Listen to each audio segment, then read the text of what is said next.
We were gonna break down those boxes, so you go ahead. Yeah. I mean, that's good. You know, what you've done here to prepare your soil for the backyard, like, that's ideal. You know, mulching, because I'm sure, you know, if you don't want grass and there's no trees, it's just gonna be weeds, like real, you know, patchy. And so covering it with the mulch, you know, that's the best way to start, like retaining moisture. And that cardboard, you know, draws in earthworms. They really enjoy that material. And so, you know, you probably brought a lot more composting worms into your yard just from laying that down, which, you know, just benefits the soil in a lot of ways. I use worm castings pretty much anytime I plant annuals. Annuals I treat differently than perennials because it's a short-lived plant. You know, it's not gonna get a real broad root system. It's gonna expand a little bit, but, you know, really we just want it to produce a crop before it dies. Right. So when I plant annuals, I always get a handful of either really good, you know, composted material or vermicompost, and then just, you know, put that around the root ball and put that in the hole with the plant. And I don't know if you've ever heard of Jim Kowaleski. He's a market gardener that he lives in St. Pete, but he's got other properties up north. And his whole thing is, you know, putting, he calls them soil blocks. It's just a compost block in with your, you know, annual plants. And what he's discovered is that after doing that, you know, 10, 15 years, your whole yard just becomes, you know, this thick compost, like humus on top from all of those soil blocks that have been put in. Because after the plants are done, you know, that organic matter stays in the soil and just makes it better for the next round of plants. Right. And so, you know, each season, if you're adding in a handful of compost wherever you put your plant in, you're eventually going to have a bed just of really rich humic organic matter. So, you know, that's what I like to do for my annuals. Same thing with the water. You know, you want to make sure their root balls are real wet before you put them in the hole, and the hole's wet as well. But then, So most of these I've started from seed. nice. The beans, the peas, all these radishes, the arugulas, I've just straight sowed them right into these beds. So is there like a ground cover or something, like just sprinkle a compost or some type of fertilizer on top of them? So you can always add compost on top of beds, and, you know, that's great. Like, that's where that humic layer should be, you know, on the surface. And then over time, as the arthropods and microorganisms eat and, you know, process that organic matter, they're bringing it down, you know, into the root systems. Another really good thing, if you already have, you know, plants growing in an area and they're showing signs of stress, like you need to get something to them immediately, compost teas and like vermicast teas, the extracts, not the leachate that you'd get, like the water dripping off of compost. That's not really what you want. What I'm talking about is taking, you know, a pound of compost in a gallon of water, and then aerating that water with some sort of air pump, so that, and then adding a carbohydrate source to that solution. Either molasses is really commonly used, but you can also use potatoes or rice, just something for the microorganisms in that compost to eat.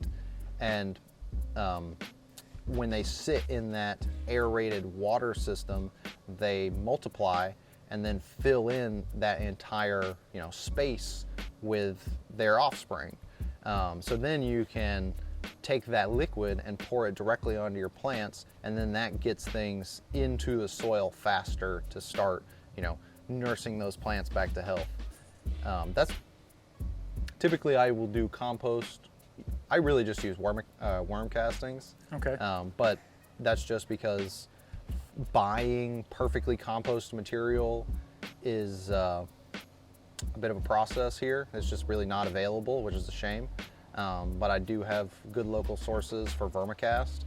And so, I buy it by the bucket. I put that in the hole when I plant my annuals, and then afterwards I'll spray them all down with a worm tea. And then, that really gets them just set up in the beginning to be as happy as possible.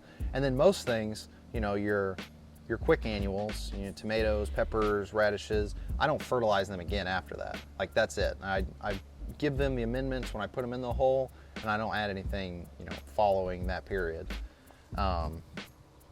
Some longer term things like winter squash or eggplants or cassava and moringa, they can benefit from having an extra dose of compost in the middle of the summers, because they've used up a lot of the material that was given to them initially.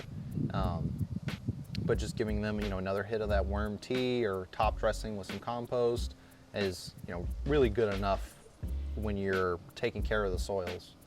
You use coffee grounds at all? So I don't like to use any isolated thing in excess. So I use coffee grounds in compost. Okay. Because there's lots of good minerals in that it adds to the compost solution. But I don't like to use just a lot of coffee grounds, on a plant, because typically at that point you're getting a lot more of that nutrient than that plant could ever use. And then there becomes excess in the soil, which either could cause problems for the plants, or at the very least it's going to cause other species of plants to then want to grow in that area and compete with your plants. I know a few years ago people were really into this whole trend of taking banana peels and soaking them in water and just pouring that on your plants. And I mean, that is a decent potassium liquid fertilizer, but when you're what would happen is they'd just water their plants with that water. Right. And then they'd end up with these way overly rich potassium soils that then, when potassium levels become too high, it can block the absorption of other nutrients from the roots of the plants. And so, just overexposing to too much of one thing, can always be a problem.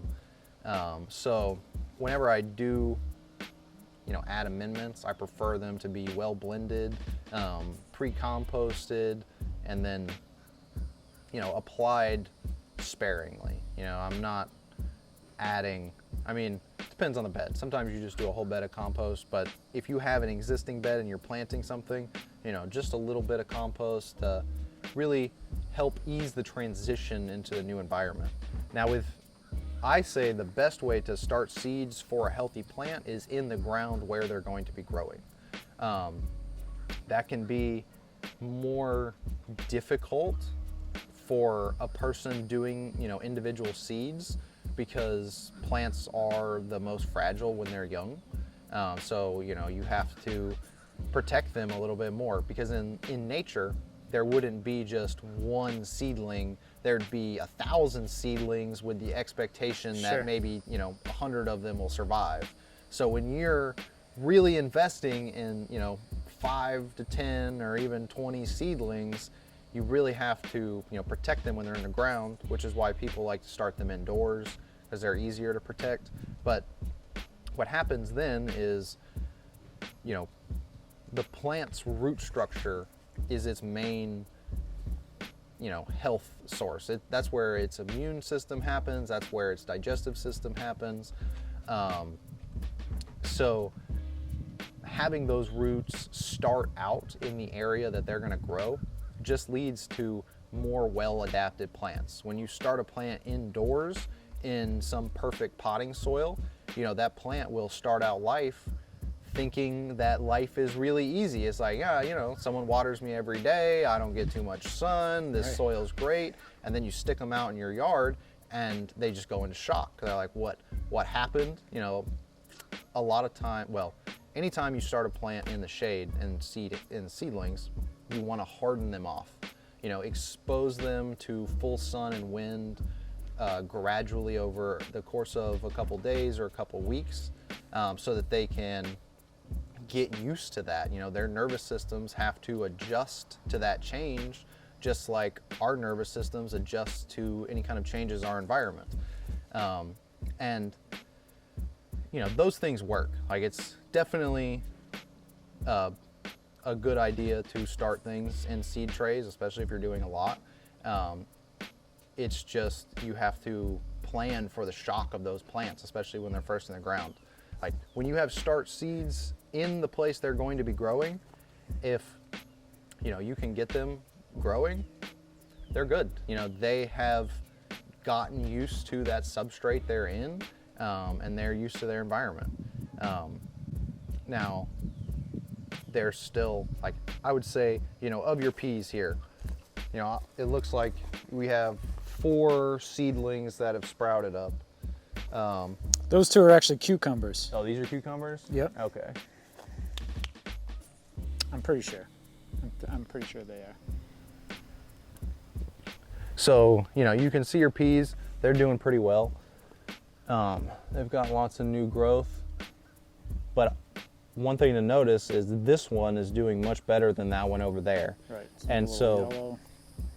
Once you start growing your own plants, and you know, especially growing heirloom varieties that have very common genetics, you can save the seeds from the plants that do better, and then you're starting to, you know, only get seeds of plants that are well adapted to your area. Because, you know, each seed is a random composite of genetics, and you know, each genetic profile can be hardier in different situations. And really what you want to find are what genetics are the hardiest in your specific yard. Like, you'll never find what seeds are best for you on any sort of, you know, seed catalog. That you may get lucky, but it's not going to say, you know, these seeds are made for Mike's yard. Right. But when you grow out your own plants and save your seeds, you can see through experience which plants are best for Mike's yard. And, you know, that takes a lot of power back into your own hands. You know, people are nervous right now about not being able to buy seeds, vegetable seeds in the future, and not being able to produce their own food. But I see those same people, you know, cutting down their plants at the end of the season before they have time to harvest seeds from them. And, you know, it's like, if you're concerned about scarcity, you know, take a second and open your eyes to the abundance that's in front of you, because, you know, if you save your seeds, you'll never run out. You know, right. You've got more bok choy over there than you can ever do anything with. And you said you've already saved several bags worth of seeds to regrow for future years. Yeah. And, you know, now you're going to have bok choy growing out of that compost pile, and it's going to be a weed for you. And that's, you know, that's beautiful, kind of regenerative work. You're just letting the plants grow and harvesting, you know, what's there for you to take. Thank you for watching Mike's in the Garden. To check out all of our clips and videos with our walk and talk with Sam Igo from Central Florida Abundance, click on the link in description below. We have a whole playlist. And please feel free to comment with any questions. Reach out to Sam. And please like and subscribe. More great content from Mike's in the Garden and my Central Florida Food Forest. Peace and love, everybody.